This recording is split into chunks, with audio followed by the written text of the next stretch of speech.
We've got to do something about that bedroom. My name is Kelsey. I am from Philadelphia, Pennsylvania, and I am not afraid of color. And that's not always a good thing.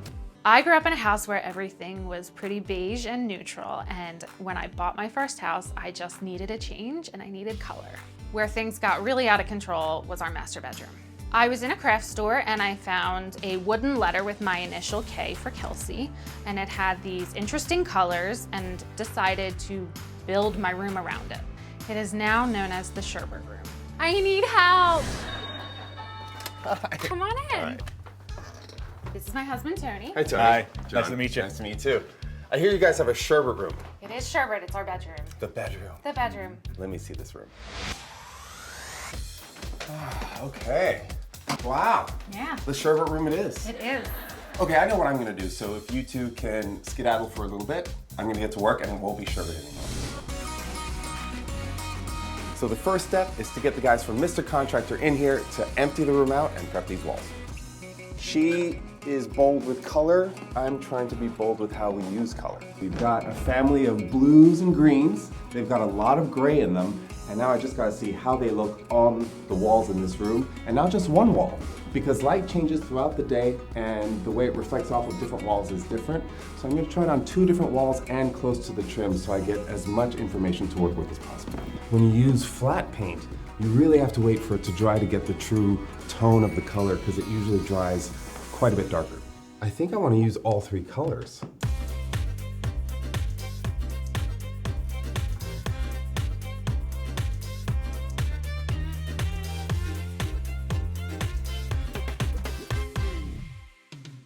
We got a bunch of great furniture from Macy's. We're assembling it now. The colors are perfect. I think Kelsey's gonna love it. I found these beautiful photographs of Kelsey and Tony, and I literally just photocopied them. It's the simplest way of using store-bought frames and bringing the family into the decor. All right, the sherbet is gone. This room looks fantastic. It's time to bring Kelsey and Tony in. It's closed. And over your house. Holy oh my God, there's cameras. This doesn't even look like my room. I have a chair. Oh my God. Oh, that's me. It's amazing. This room is amazing. It's better than anything I could even have thought it could become. And I love it. I love it. I feel like paint color choice is a daunting experience for a lot of homeowners, and it doesn't need to be, as long as you start with these 4 questions about how the room functions and what kind of colors you got to bring into it. Number 1, what's the feeling that you want to create in the space? Every room can have many different feelings. For Kelsey's room, I knew we wanted it to be warm and serene and relaxed. This is essentially the first step, because you're going to buy paint and put it on the walls and test things out, but it's important to know what kind of feelings that you're going for. What's the vibe that Exactly. you want? Right. So the second question is, what other colors are already in the room? Now, this is talking about what furniture pieces and accessory pieces are already in the room, Right. not the wall colors. The light is going to reflect off of pieces of furniture that are similarly colored in different ways. So it sets up the color that you have to pick in terms of what the undertones are. Many neutrals have warm or cool undertones, and if you pick the wrong undertone, everything in the room is going to look off. Grays can be warm or cool. And if I were to take you over to the color wheel right here, because I knew I was going to accessories in the orange family and we're going to use a lot of grays to complement those colors, I'm going to pick from the blues and greys You from the go walls. into this world. Exactly. So you push on the opposite side of the color wheel. An Now, interesting purpose, thing. right? Yes, this is very different from feeling. Feeling versus function.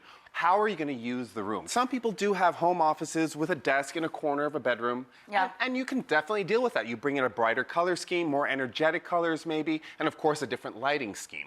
Right. And that brings me, of course, to lighting. To the lighting situation. Maybe the most important question of all. What is the lighting situation in your room? To pick colors for a warm room, you want to pick some cooler tones just to bring it all down. To calm it down, right. Exactly. If you do warm colors in a direct sunlight room, all those colors are going to read too bright, maybe even a little too yellow. We painted this flat beige, and I want to show you how different it is from daylight to nighttime, which is when, you know, the sun is set and now you're turning on incandescent lights and the color changes. So if we could see the color change right here from day to night. Whoa.